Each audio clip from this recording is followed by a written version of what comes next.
വളരെ പേഷ്യൻസോട് കൂടി എങ്ങനെയാണ് ഒരു കൊച്ചിന് ഒരു കുട്ടിക്ക് പറഞ്ഞു കൊടുക്കുന്നത് അതേ ഒരു പേഷ്യൻസോട് കൂടിയാണ് ഞങ്ങളെയും ഹാൻഡിൽ ചെയ്യുന്നത്. ഇവിടെ ക്യാമ്പസിലേക്ക് കയറിയാൽ ഒരു എനർജിയാണ്, അത് ടീച്ചേഴ്സിനും സ്റ്റുഡൻസിനും ഒരുപോലെ കിട്ടുന്നുള്ളതാണ്. അപ്പോൾ അവരൊരുമിച്ച് ക്ലാസ്സിലിരിക്കുമ്പോൾ അവർ ടീം വർക്കാണ്. ഗ്രേറ്റ്.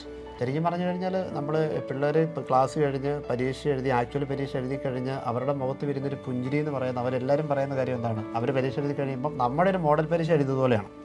നമ്മൾ കൊടുക്കുന്ന മെറ്റീരിയൽസ് തന്നെ, നമ്മൾ കൊടുക്കുന്ന മെറ്റീരിയൽസ് പഠിച്ചാൽ തന്നെ നമുക്ക് ഫുൾ മാർക്ക് കിട്ടും. ഇത് ടീച്ചിങ് ആയിരുന്നു എൻ്റെ passion. By grace of God എന്ന് പറയാം. ജെനറ്റിക്സ് തന്നെ ഏൽപ്പിച്ചു. നമ്മൾ കുറച്ചും കൂടെ ഡെപ്തിൽ കുറച്ചും കൂടെ ബ്രോഡായിട്ടൊക്കെ പഠിപ്പിക്കണമെങ്കിൽ നമ്മൾ കുറച്ചും കൂടെ പ്രൈവറ്റ് ഫീൽഡിലേക്ക് തന്നെ ഇറങ്ങണം. എനിക്ക് എല്ലാ ഡിപ്പാർട്ട്മെൻറ്റും ഒരുപോലെ തോന്നുകയാണ്. എല്ലാ ഡിപ്പാർട്ട്മെൻറ്റിലും വളരെ ഒരു എന്താ പറയുക ഒരു പോസിറ്റീവ് ഇൻട്രാക്ഷനാണ്. പിന്നെ ആഷിഖിനെ സംബന്ധിച്ച് പറയുമ്പം സിസ്റ്റമാറ്റിക് ആയിട്ട് കാര്യങ്ങൾ ചെയ്തു എന്നുള്ളതാണ്. നല്ല പ്രാർത്ഥിക്കുമായിരുന്നു, പിന്നെ നല്ലപോലെ വർക്ക് ചെയ്യും, പിന്നെ നമ്മുടെ എൻ്റയർ ടീമിൻ്റെ ഫുൾ സപ്പോർട്ട്.